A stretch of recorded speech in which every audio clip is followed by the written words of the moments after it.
MP DElEd वाले सभी students का 13 जून डिप्लोमा इन एलिमेंट्री एजुकेशन वाला जो क्वेश्चन पेपर है प्रोफिशिएंसी इन इंग्लिश का पूरा पेपर और उसका सॉल्यूशन मेरे द्वारा बताया जा रहा है। सभी विद्यार्थियों को इस क्वेश्चन पेपर को ध्यान से देखना है और अच्छे से इन प्रश्नों को याद करना है, क्योंकि ऐसे प्रश्न मैं आप सभी छात्रों के लिए लेकर आया हूँ जो आपको परीक्षा में 100% देखने को मिलेंगे। इसलिए आप इस क्वेश्चन पेपर को पूरा ध्यान से देखें, अच्छे से इन प्रश्नों को याद करें, क्योंकि परीक्षा में ये प्रश्न बनेंगे और आपसे पूछे जाएंगे। जो विद्यार्थी हमारे साथ नए जुड़े हुए हैं, मेरे सभी प्यारे भैया बहन, वीडियो को लाइक कर चैनल को सब्सक्राइब जरूर करके रखें। आपके लिए प्रयास और मेहनत लगातार मैं कर रहा हूं, जिससे कि आप परीक्षा में अच्छे नंबर प्राप्त कर सकें। पहला क्वेश्चन आपसे पूछा गया है, choose the correct option. Question रहेगा आपका कि in which of the following countries English is not the first language. देखिएगा कि वह कौन सी कंट्री है जहाँ पर इंग्लिश फर्स्ट लैंग्वेज नहीं है। ऑप्शन आपको दिया जाएगा ऑस्ट्रिया, यूके, यूएसए या फिर कनाडा। तो इसमें आपको ध्यान रखना रहेगा, ऑस्ट्रिया जो है वो ऐसी कंट्री है जहाँ पर जो इंग्लिश है वो फर्स्ट लैंग्वेज नहीं है। तो यहाँ पर आपको ऑस्ट्रिया करेक्ट आंसर के रूप में ध्यान रखना है। सभी स्टूडेंट्स वीडियो को लाइक कर चैनल को सब्सक्राइब जरूर करें। वहीं अगला क्वेश्चन आएगा, ध्यान से देखिएगा, the number of a diphthongs in English are. तो यहाँ पर आंसर क्या हो जाएगा, तो यहाँ पर आपको 8th जो दिया गया है वो करेक्ट करना है। The number of a diphthongs in English are 8th। ठीक है, तो यहाँ पर आपको 8 करेक्ट आंसर के रूप में ध्यान रखना है, जो कि आपका सही आंसर हो जाएगा। सभी स्टूडेंट्स वीडियो को लाइक जरूर करें। माय डियर फ्रेंड्स, आपके लिए प्रयास और मेहनत लगातार मैं कर रहा हूँ।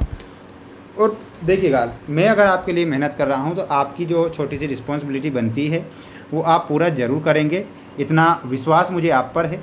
तो सभी प्यारे भैया बहन वीडियो को लाइक और चैनल को सब्सक्राइब जरूर करें। Who has said reading makes a full man. तो यहाँ पर आपका जो सही आंसर होगा वो क्या हो जाएगा, फ्रांसिस बेकन। ठीक है, तो फ्रांसिस बेकन जो होगा आपका करेक्ट होगा। तो इसमें आपको ऑप्शन नंबर ए ध्यान रखना है।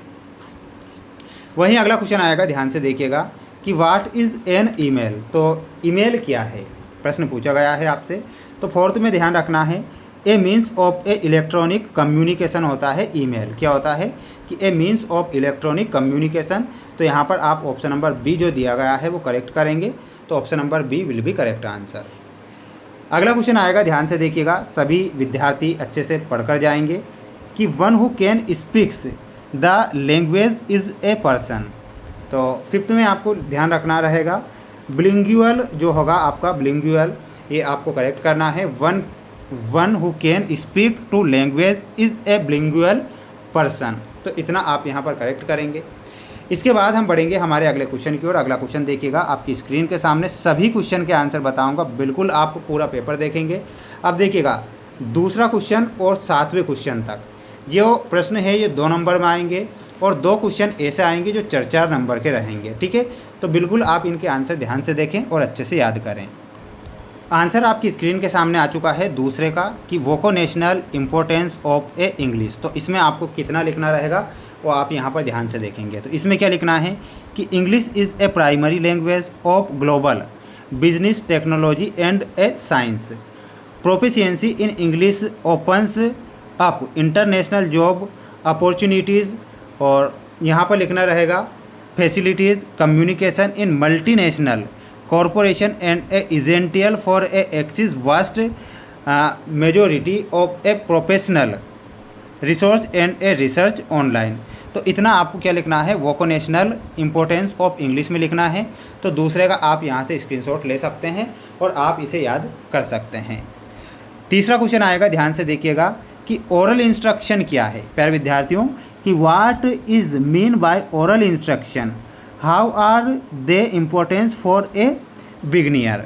तो इसमें आपको क्या लिखना है कि ओरल इंस्ट्रक्शन में, oral instruction are spoken direction given a guide person through a task for a beginners, they are a crucial because they allow of ए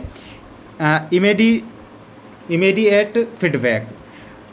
इसमें लिखना है permit the instruction of a images tone and a body language for a clarity and help the learner develop essential listening and a comprehension skill before mastering written test. तो इतना आप यहाँ पर screenshot इसका लेंगे।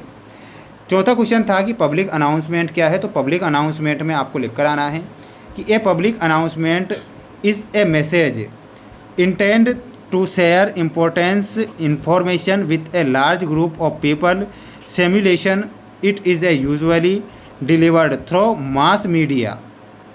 ठीक है, तो ये आपको इतना यहाँ तक स्क्रीनशॉट ले ही लेना है पब्लिक अनाउंसमेंट के बारे में। ठीक है, तो स्क्रीनशॉट लेकर आप चौथे का आंसर याद करेंगे। अगला क्वेश्चन था आपका कि ट्रांजिस्टिव और इनट्रांजिस्टिव वर्ब क्या होती है। तो ट्रांजिस्टिव वर्ब क्या होती है कि require a direct object to complete their meanings. Example के रूप में आपको इतना लिखना है। इनट्रांजिस्टिव वर्ब क्या होती है, तो do not require a direct object to make sense. तो इतना लिखना है, तो स्क्रीनशॉट यहाँ से आप इसका ले लीजिएगा। अगला क्वेश्चन है होमोनेम्स क्या है। देखिएगा छठवां क्वेश्चन आपका यहाँ पर देखिएगा कि होमोनेम्स क्या है। तो होमोनेम्स में व्हाट आर होमोनेम्स। तो होमोनेम्स में लिखना है homonyms are word that share the same spelling और a pronunciation but a different meanings. ठीक है, तो एग्जाम्पल में ये दोनों एग्जाम्पल आप करेक्ट करेंगे, स्क्रीनशॉट यहाँ से आप ले सकते हैं। सातवां क्वेश्चन देखिएगा माय डियर फ्रेंड्स, जितने विद्यार्थी वीडियो को देख रहे हैं सभी बच्चे वीडियो को लाइक कर चैनल को सब्सक्राइब जरूर करें। 3 डिग्री ऑफ ए एडजेक्टिव। तो 3 डिग्री बताना है, एक पॉजिटिव बताना है, एक कॉम्परेटिव बताना है, एक सुपरलेटिव बताना है। तो इतना आप यहाँ पर स्क्रीनशॉट ले सकते हैं। बढ़ेगी अगले क्वेश्चन की ओर। अगला क्वेश्चन ये 4 नंबर का क्वेश्चन आएगा कि process of skimming was scanning. ये क्या है, तो स्किमिंग और स्कैनिंग। तो स्किमिंग में आपको इतना लिख कर आना है। ठीक है, स्क्रीनशॉट ले लीजिएगा। स्कैनिंग में आपको यहाँ से तो इतना लिख कर आना है, यहाँ पर भी आप स्क्रीनशॉट ले सकते हैं। इसके बाद में जो 9वां क्वेश्चन भी 4 नंबर का आएगा, तो इसका आप क्या करेंगे, एक स्क्रीनशॉट ले लेंगे और इन दोनों प्रश्नों को याद करके जाना है। 4 नंबर के क्वेश्चन होंगे। माय डियर फ्रेंड्स, मेरे द्वारा आपके लिए छोटा सा प्रयास मैं कर रहा हूँ और बिल्कुल इंपॉर्टेंट और मोस्ट प्रश्न बता रहा हूँ। किसी प्रकार से आप भी रियल या वायरल पेपर के चक्कर में ना रहें, मोस्ट इंपॉर्टेंट क्वेश्चन पढ़ें जिससे कि आपको परीक्षा में हेल्प हो सके। चैनल पर नए हैं, चैनल को सब्सक्राइब करना ना भूलें। मिलते हैं नेक्स्ट वीडियो में। जय हिंद।